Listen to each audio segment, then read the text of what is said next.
Well, there's a blue sky in Donegal today, and there's big trucks on the road outside. I'm sitting in me little house, writing me book. And I'm happy you're here. You're welcome. It's the first day of December in 2023. It's the beginning of the Christmas season. A woman told me this morning that it's only on the 6th of January that traditionally they used to put up the Christmas tree. I didn't know that. I imagine it's like the 6th would be just before the 7th, and the 7th would be the eve of the Feast of Our Lady. And I guess that's why. You wouldn't actually put it up on the 7th because the 7th is the eve, and that's like important in itself, you know. But you do it on the day before and everything is ready. And on the vigil, on the eve of the great feast of Mary, the Immaculate Mother, begins the feast. And everybody goes to Dublin from the country. It was the day that traditionally everybody went shopping. So, I had a decision to make. I thought, what'll I do for December? And I felt what I'll start with is some stories, because maybe in the past few weeks I have been very focused on my own personal faith. And sometimes it's nice just to dilute that intensity and go back to sharing stories with you. I'll read you a little meditation I wrote a long time ago, maybe 8 years ago. I'm talking about Jasnagora. Jasnagora is a monastery in Poland. I saw a few crutches in the monastery of Jasnagora. I saw no gaudy wall of hanging bandages, arm slings or prosthetic limbs to tell the world that miracles of a personal kind have happened here. The Black Madonna of Częstochowa is not a woman who does small wonders. Her concerns are on a grander scale. The Madonna is an ancient icon, Byzantine in style, which hangs above a small altar in a quiet oratory just off the main basilica. Her dark features are covered with a silver facade, so that only the face and eyes gaze out at the people who stand in awe before her. Couples in love, old men tasting widowhood, young nuns in search of ecstasy, pregnant women and old grandparents come and stand or kneel, and I presume pray for their individual dreams and hopes to be fulfilled. My therapist is not against prayer. She told me once that my own mother's lack of physical intimacy with me at an early age could be the cause of my melancholy. She suggested that life in infancy without the tenderness of a mother can be traumatic, and the wound can fester through life and cause problems in late middle age when the prospect of death becomes more real. My therapist often explains to me that it's good to be mothered, and in fact sometimes in the dark of night, when there is no one else to offer comfort, it is even possible for me to become mother to my own interior child. And through therapy I have learned to stop saying I must be tough with the world and hard on myself. I realize now that such self-loathing was what led me into darkness. So for me, the Black Madonna of Częstochowa in Poland is a very potent and tender image. And she is real, insofar as the beautiful Byzantine icon actually exists above the altar, in the real world, as a monumental presence that is not a figment of my imagination, but a cornerstone of Polish history. Ever since the icon was placed in the monastery on the hill above the town, back in the 14th century, surrounded by high walls that even the cannonballs of enemy armies couldn't penetrate, and ever since John II, Casimir, King of Poland, made her queen of his kingdom in 1656, the Black Madonna has had a political role. She's not just Queen of Heaven, but of Poland itself. She is the sovereign icon of an entire nation. So it was no surprise that Karol Wojtyła's visit to Częstochowa soon after his rise to the papacy frightened the Soviet Union and the communist leadership in Poland, frightened them out of their wits. I suppose it dawned on the new pope that to invoke the blessing of the Black Madonna might tip the balance of power in favour of his nation's freedom and future at a time of crisis when solidarity was facing down the old regime. In the monastery of Częstochowa, I always feel a great sense of human dignity. It's apparent in the pilgrims' private rituals. It's apparent in the Madonna's inscrutable gaze.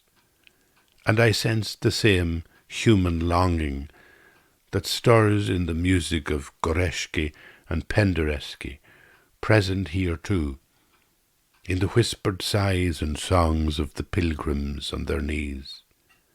I feel that the heart of the icon, to paraphrase Yeats, the heart of the icon is beating.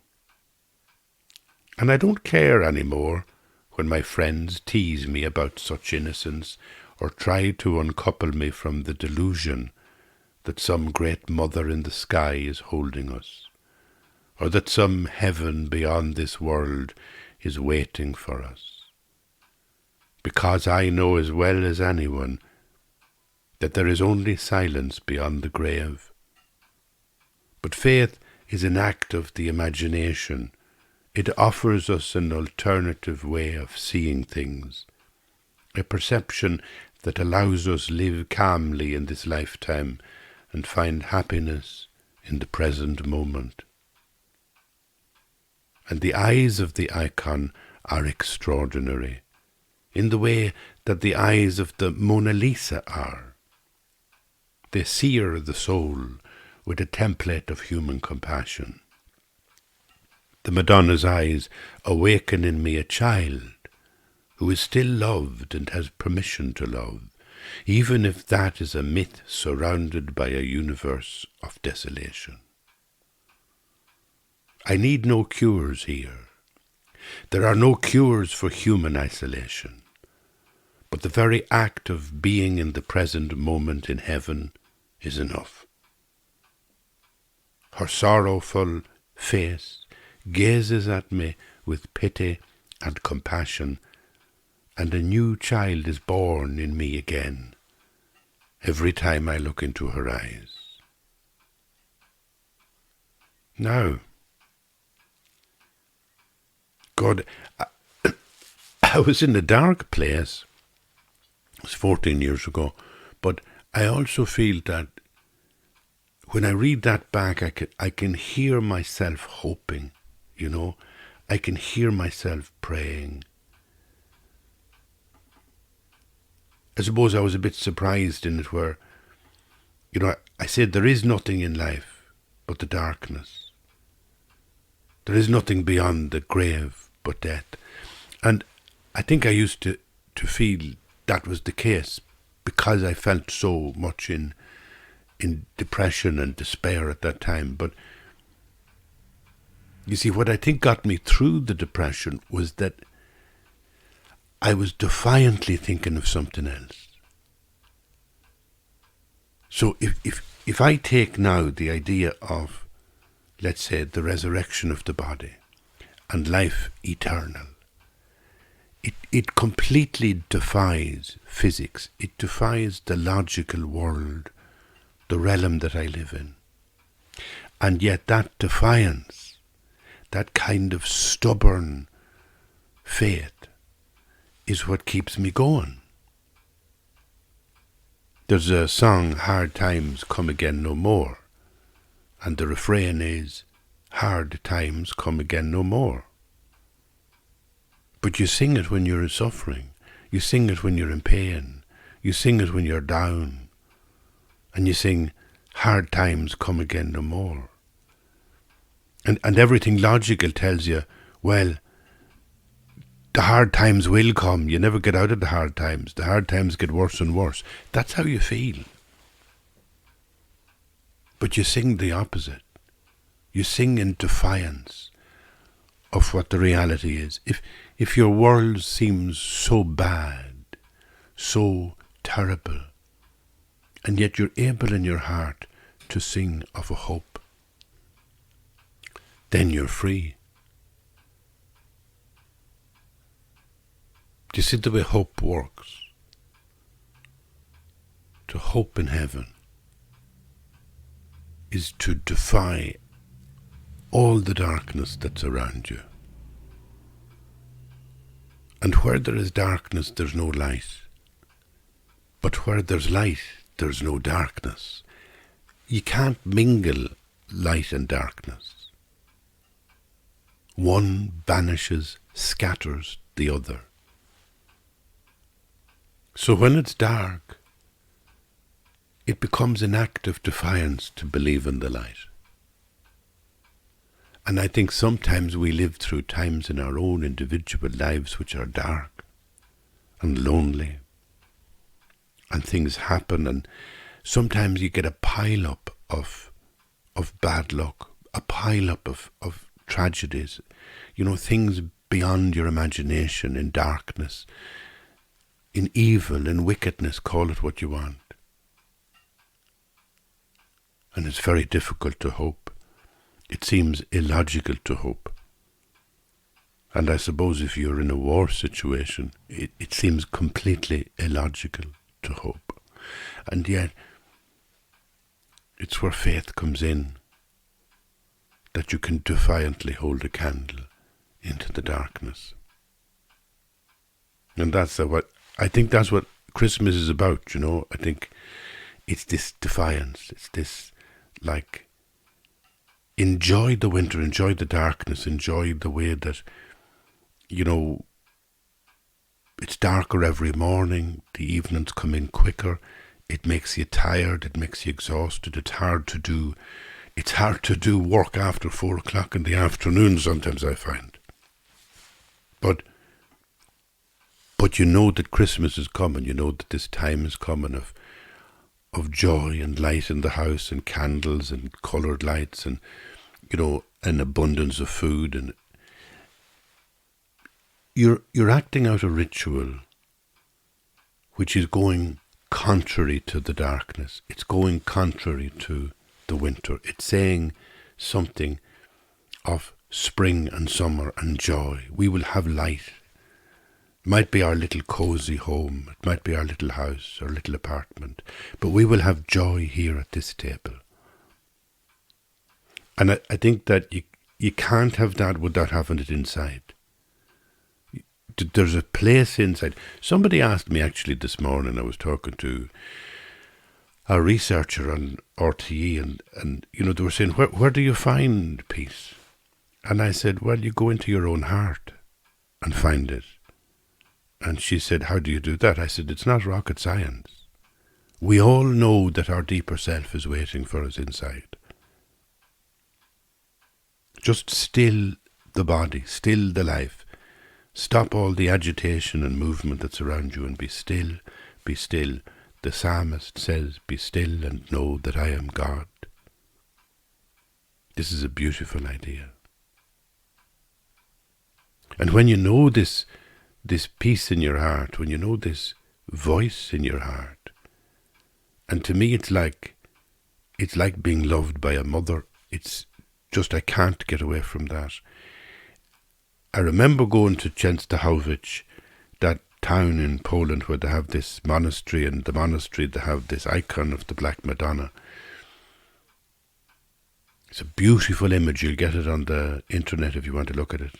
But I went there to look at that real icon because I was in such despair. You know, it was the time where I was depressed, and I went through 2 years of it. And I think looking back on it, it may even have been caused by physical illnesses that hadn't manifested at that stage. Physical illnesses manifested later, and looking back I realised that's probably what was giving me depression. But there are different reasons for it. It might be something in childhood, it might be your disposition, it could be anything, it could be a trauma that you've just come out of. But you know, you're depressed. That's who you are. And I was there, it's 12 years ago, 13 years ago, and I came out of it. But one of the things I did at the time, and again I look back and I realise, I went to this monastery in Poland, if you don't mind. Like, it was about 2 or 3 hours on a train, a slow train from Warsaw. And I went down there, and I'd take a bed and breakfast, an Airbnb, for about 3 days. And every morning I'd go up into the monastery just to sit and look at the icon. And something in me was broken, so that, you know, I couldn't get a language in my heart that said, please help me. I felt alienated. But gradually, over maybe a few days or whatever, it began to work. It began to soften. It was like snow melting. And from that day onwards, I carried with me this sense of there's someone waiting for you in your heart. There's your deeper self. If you stop agitating, moving around, listening to noise, if you be still and silent and listen to your own heart, and what you're hearing, what you hear in there is something from beyond the threshold. It's not that you're discovering your own real self as a self. It's you're discovering an otherness. You're discovering somebody else. And that otherness, it's a sense of relationship with another. You can't miss it. You can't fool yourself that if you're just in your own loop of self-obsession, then that's all you're in. But if you stay still enough, you'll begin to sense that within you there is something like a personal relationship. There's like a being communicating with you.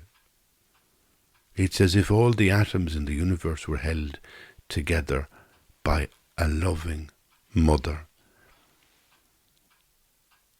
And you know, why the mother of God? And the only answer is that the mother is the most strong, powerful image and experience that we all have of love from another, is mother. So it seems to me that, you know, the God who is transcendent, who's like, you know, beyond all ways that you can touch God, this mystery of being, how can it manifest itself intimately to us? It seems completely understandable to me that we humans began to use the idea of mother. And so Mary becomes elevated. She becomes crowned Queen of Heaven. She's like cosmically Mary in union with God. And she's our mother. So it gives us a kind of an imaginative or imaginal powerful channel and connection with God. We're not alone, folks. We're not alone. We're being minded. And even in your darkest trouble, you're being minded and loved. And if you go into your own heart, you'll find the truth of that. I'm going to share with you now another memory, which is going back to about 2016, and it's of a lighter vein. It's hard to know what's the best cure for depression. I was in a vegetable shop in Sligo after Christmas when an old woman asked me did I believe in vegetables. She was buying potatoes. I saw you on Tubridy blathering on about nothing, she said. Tubridy being, at the time, the host of the Late Late Show. Do you not like Tubridy? I wondered, hoping to deftly change the subject ever so slightly. It's you I didn't like, she said. You never said anything about vegetables. Now she was shouting. People like you need vegetables. This is because I was talking on the time about being depressed on the telly. Well, in fact, says I eat a lot of vegetables. Her fingers were floating over green beans and lumps of ginger. Ginger, she said, take that. And she shoved a lump of ginger root towards me. I don't want it, I said. And besides, that's not a vegetable. She was small and her hands were fat, and she counted her money onto the counter in 20-cent pieces when she was paying for her potatoes. What's your name? I wondered out loud. She was astonished, and she glared at me like I had asked her something ridiculous. Are you mad or what? She said. The guards wouldn't ask me that. And then she looked me in the eye and poked her finger into me chest. But, of course, she said, I know where you're from. And with that she left the shop, muttering to herself as she waddled down the street. Whatever about the vegetables, I'm certain that exercise is an enormous help to people who suffer from melancholy. So before I left Sligo that particular day, I purchased a treadmill, which had been on sale. I'd seen it earlier in the day. It was for half price. This is a big treadmill for walking on, and I have it now for 7 or 8 years, and it's just miraculous. It came in 2 large cardboard boxes, and that evening I assembled it in my studio. The following morning I was treading away on the machine at a brisk pace and staring through the glass door when the electrician came around, and he stood outside the glass at the patio door laughing. I jumped off so fast before stopping the machine that I tripped and hit me head off the glass. You're like a hamster, he said, still laughing when I opened the door, but you'd need to be careful because you could crack your skull coming off that thing. He'd come to replace the clock on the central heating so that I could leave it on automatic when I was away in Poland, which I did 2 weeks later before heading for the airport. I was in the boarding area when I saw someone I didn't want to meet. I decided to slump down in a chair so that he might not see me. Please, God, don't let him come near me, I prayed. That's the way you get, when you're depressed. You don't want to meet people. You see somebody in the distance and you think, oh God, I don't want to meet that person. I'm not up to it, I'm not emotionally up to it. And sometimes I get abused by people who they're only having fun. Like the woman in Sligo, she was having fun with me. Because if somebody sees you on television, they presume that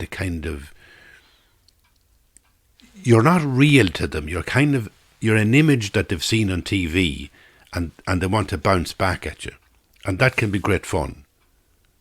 But it's not a personal encounter.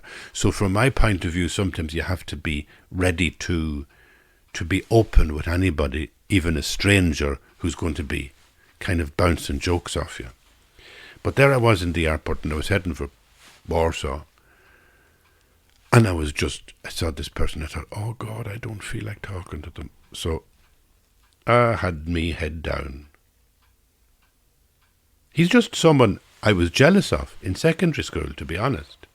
because he was so intelligent, and now he's very successful in his profession.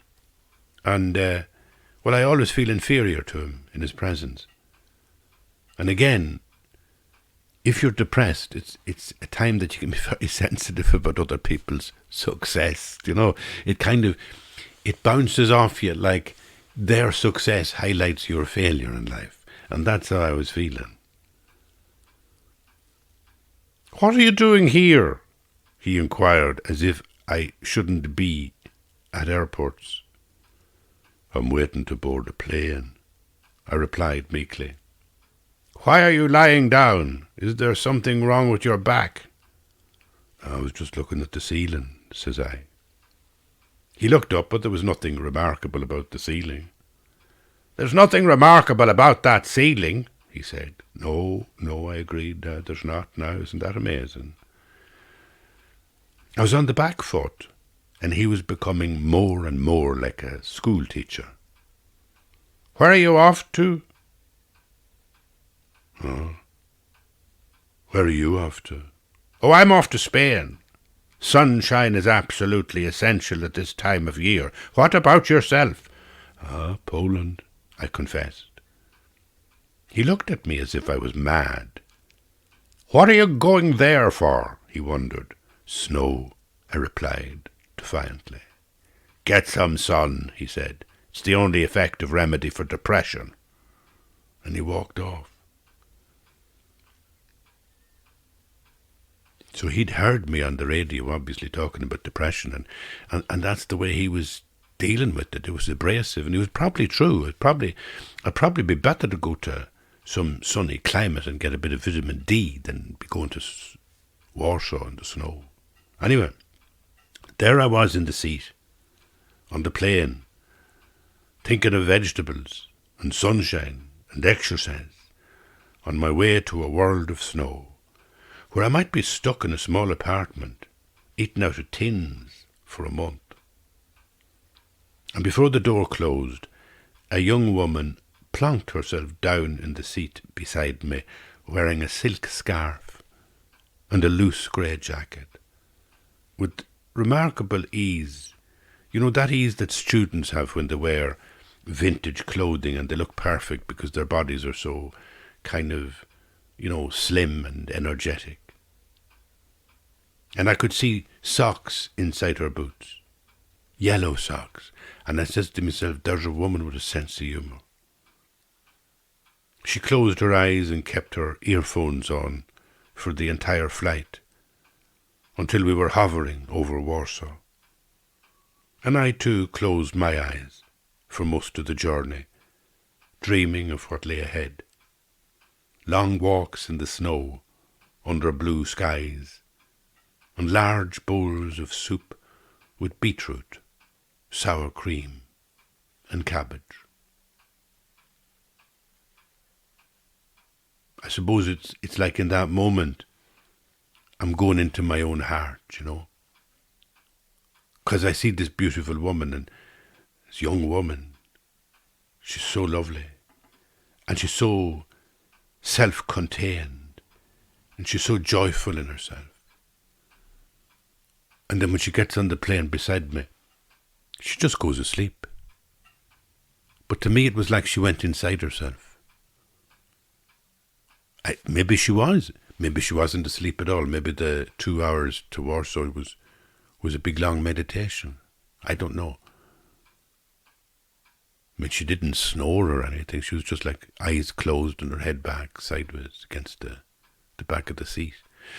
But it was this sense of how beautiful she was and how she was living inside herself. And I think that sometimes you meet people like that, sometimes you meet people who are so present here that you feel that they're inside themselves. You feel that you're only seeing the surface. There's a kind of a warm glow underneath their skin. There's other people you meet and they're like agitated, they're kind of agitated. They're on the surface. Their emotions are on their sleeve all the time, and they seem agitated all the time, or even happy all the time. Not just agitated. You meet people who they're happy all the time, but it's on the outside.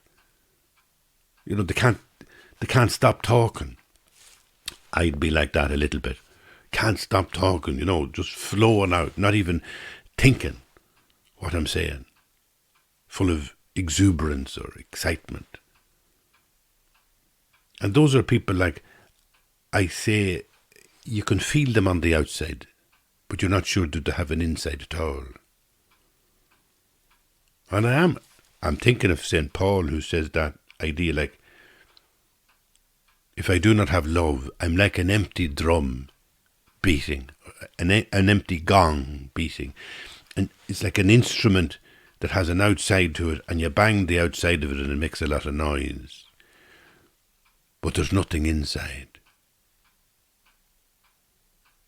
And St. Paul is talking about love. He's saying, if I have not love, this is what I am. And now I'm thinking that maybe there's a connection between love and the ability to go inside. And I don't know where that thought is leading me, but I know that, again, as I mentioned earlier, I was talking to a researcher in RTE earlier this morning, and she was saying, how do you find peace? And I said, you go inside yourself. You go into your own heart and you find it. And she said, how do you do that? And I said, well, it's not rocket science. If you stop the noise, so you turn off the telly, you turn off all the noise, you stop moving, you stop driving the car, you stop walking around, you just sit, you get your body to be still. And if you get your body to be still and you become conscious of your body, and then you have this sort of M50 motorway of thoughts running through your head. It's like flow. There's about 4 lanes of thoughts going through your head, and you gradually try and empty them. You try and slow them down. You try and get to a stillness. You focus on a candle, or you focus on the wall, or whatever you want, and you become still. Now you can experience yourself going into your own heart. And in that heart, I'm saying, you can begin to experience that, like, there's another presence there. There's a kind of an otherness. You go across this threshold within yourself where you feel, I am loved. And you begin to think about whatever is holding the whole cosmos together is like it's like a mother loving you. And that's a lovely place to be. Now here's the trick. If you're feeling this love on the inside, then it'll give you a compulsion to push it out to other people. So even when you're in that meditational mode, even when you're still, you can feel this, your heart, like there's an energy coming out of your heart for your friends.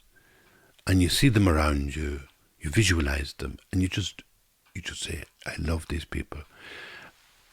And you'll really get somewhere, and you'll really become strong if you think about your enemies in that moment, so that you are actually, from your heart, sending them love. Now that's all on the inside. It's what you call prayer. It's on the inside. But once you get it on the inside, it will come out of you. And when you meet somebody who has that sense of an interior, it's an amazing thing that they're beautiful. It's amazing that, beauty is not made on the surface, even though it is the surface that is beautiful. It is the lips and the eyes and the arms. It is the body of the beloved that is beautiful. It is a sensual, physical reality that is beautiful, male or female. But ultimately it's not the actual flesh itself that makes you beautiful, it's what's inside. And if there is an inside, and you can feel it of people. I really do believe that you can kind of be present to somebody and feel they have a presence, they have an interior life. They are awake. It's kind of love, rapport when that happens. I really like it. So, I'll just finish up with one more meditation, and it's going back into that time about 12 years ago, 10 years ago, whatever, 2011, 2012, 2013, 14, I went through a bad period of depression. Why am I talking about it today? Because it's the 1st of December and because we're starting into preparing for Christmas. And Christmas, it comes with this darkness. It comes with the shortening day. It comes with the cold weather. It comes with the tiredness that can be on you, and all sorts of dysfunction and family problems and worries and anxieties and money stress. Just the whole thing begins to implode. It's a darkness, right? And then inside it, you find this light. You find this peace. You find this defiance. And it's like believing in the resurrection. It's like believing God's presence in the little child. It's like believing that there is love always. And it scatters hatred. It's like just believing. You know, in every faith tradition, it's faith in a realm of beauty and love and compassion and being loved. Now, do you believe it or not? And if you can tip yourself over the threshold, I think even fake it until you make it. Do you know the way? Do you ever go to a Christmas dinner and you're thinking, I'm going to hate this, right? But, you know, it's family, so we'll go anyway. And you sit down and they start off by opening champagne or a bottle of wine, and you raise your glass and you're saying, to Christmas, happy Christmas, everybody. And you're thinking inside yourself, there'll be no happy Christmas here, you know. And you're feeling so negative inside yourself. And you feel negative even about people in the table, and you're thinking they're only, you know, you're complicated. But you actually fake it. Some people would say you're a hypocrite. I wouldn't. I'd say that this is what ritual does. You fake it. You enact what sometimes your heart is not capable of. But by going through the ritual, you generate capability. So in this scenario that I'm describing, you come to the end of the evening and you've been there for 2 or 3 hours at the dinner table, and you realise to yourself, do you know, that was a lovely evening. And you say things like, I didn't expect it to be so good. And you say things like, I've changed my mind about those people. They're my relatives and I was being negative, but gosh, they're lovely. You're driving home and you're saying to your partner, wasn't that a lovely evening? And you're saying it like you're surprised. Because you are surprised. Because you went into it thinking, oh, I don't like them.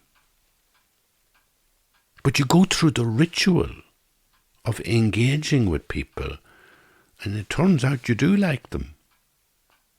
And it turns out they lift your heart. Do you ever hear that phrase? Do you know where you say like, now that lifted me heart?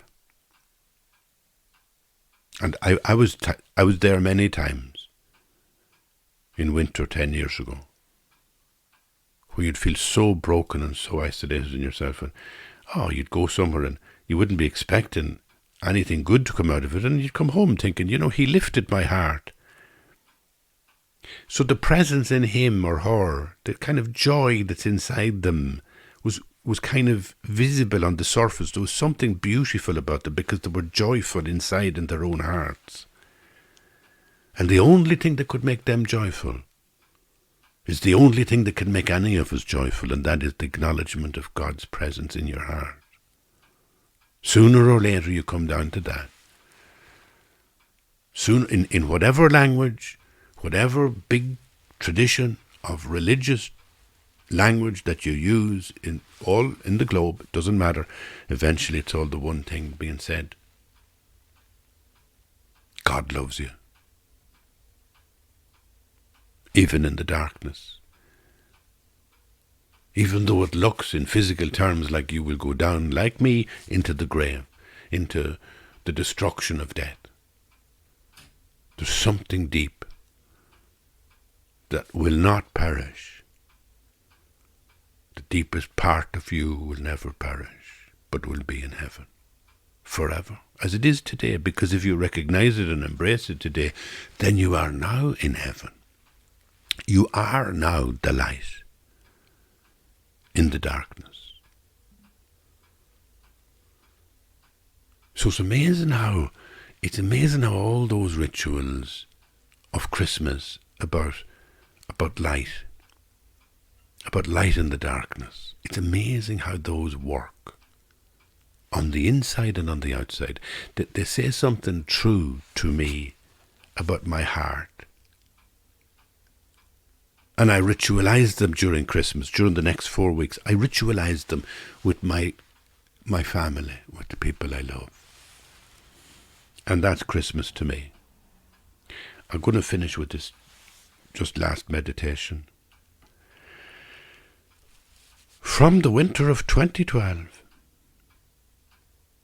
it was one of those mornings when nothing seemed to matter except the shortening day, the cloudy sky, and the falling leaves.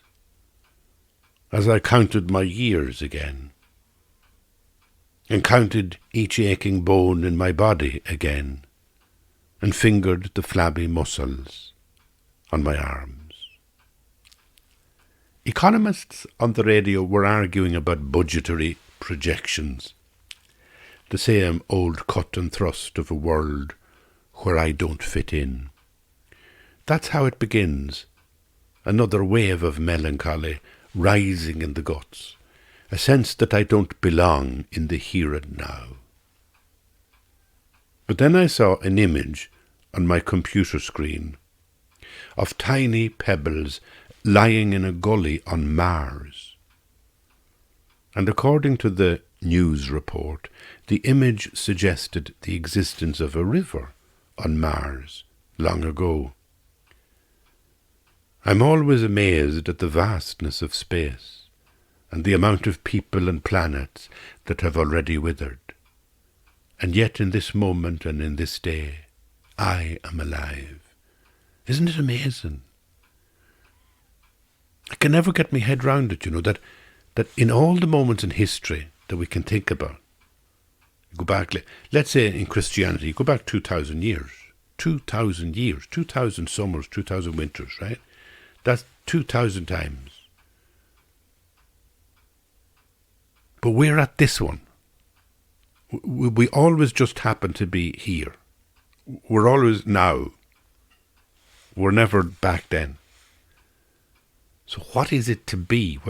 What is it to connect our consciousness with now? The miracle of being able to say, I am alive now. The thought dispelled my melancholy, and I headed up the mountain for a walk, almost a gallop, flab swinging like a dozen handbags from me bones as I sweated along the miner's way. At the summit I found the leg of a small bird in the dirt droppings of a seagull. I don't often examine the shit of birds, but he was an enormous skull, and he dropped his load just ahead of me on the mountain track near Spion Cop, where the coal mine used to be. Spion Cop is the name of a hill in South Africa where the Connacht Rangers once fought during the Boer War. It was a blustery morning of grey and white clouds tossed in the sky between me and Sligo Bay, which I could see in the distance, as the ugly windmill towers hummed above me and a hen harrier hovered between two propellers watching for prey. At the least, the windmills don't seem to bother them. A hare passed me running so fast that I could hear wind behind it and could see his terrified eyes. Then dogs came, ugly and straight at me, their eyes bulging, and finally a man slithered down a slope of mud and scree, a distraught man, maybe 50, and asked about the dogs. I was tempted to lie, to side with the hare, but he was too human in his bewildered state and tattered coat, and he clutched a sally rod to walk with, so I told him the truth. In fact, he was as lost as I was. An ageing lorry driver without a job and terrified of listening to the news or of life without antidepressants. When I returned to the fire, it was 11 a.m. Branches outside my window, laden down with rose hips, worried me as they knocked in the wind against the window pane. I was in my office trying to light the stove, and the smoke was coming down the pipe because the wind was from the northeast. It's only a northeasterly that goes down the pipe. So I climbed to the roof and covered the top with a bucket, but that didn't work. The room continued to fill with smoke. The ladder belonged to the builder, who looked in and asked if I was finished with it. "Jesus," he said when he saw the smoke, "you're like a kipper in here." Soon he will be finished his work on a new room. Then he must go off and build a shed for an old woman in her 80s, who still cuts her timber with a chainsaw. A woman who is old enough to remember the Messenger magazine, a little book of religiosity, the red covers of which girls once used to redden their cheeks long ago, before rouge was affordable on the mountains of Erigna. Of course, if I keep walking the hills, I'll become as thin as a kipper. And later in the leisure centre, I was consoled by the fact that there were bigger bellies in the jacuzzi than mine. Bellies like gigantic eggs, so white and firm that I was tempted to poke them and see if they were made of skin or shell. And so another morning passed. I had avoided being drowned in melancholy. Yes, I had skimmed the waves, but I had also seen Mars on my computer, waterless, spinning about up there in complete silence. And just to know that I exist and Mars exists at the same time is somehow enough to keep me going. I think it's the mystery of being alive and being conscious, but also then allowing yourself to focus on something and not choosing it, just whatever is accidental. It could be a stone on the footpath, it could be a bird on a branch, or it could be, in my moment, an image of Mars on my computer. And just to focus your here and now presence, your consciousness, on something else. It makes the connection complete. That what is within you is wonderful and amazing and it's loved by God. But it really becomes connected when you look out. When you look at your child or your mother or father, when you look at your sister or brother, when you look at anybody in your family,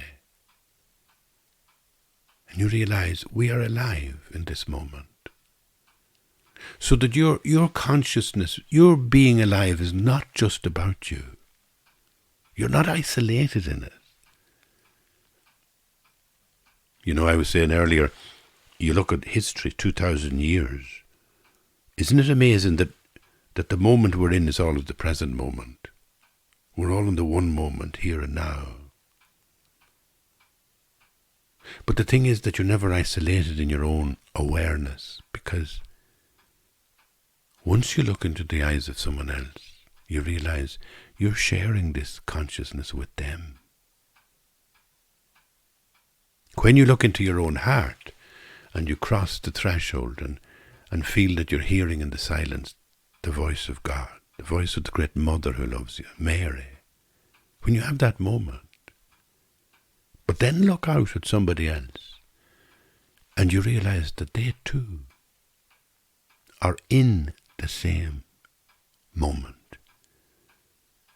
It's the one consciousness you're sharing.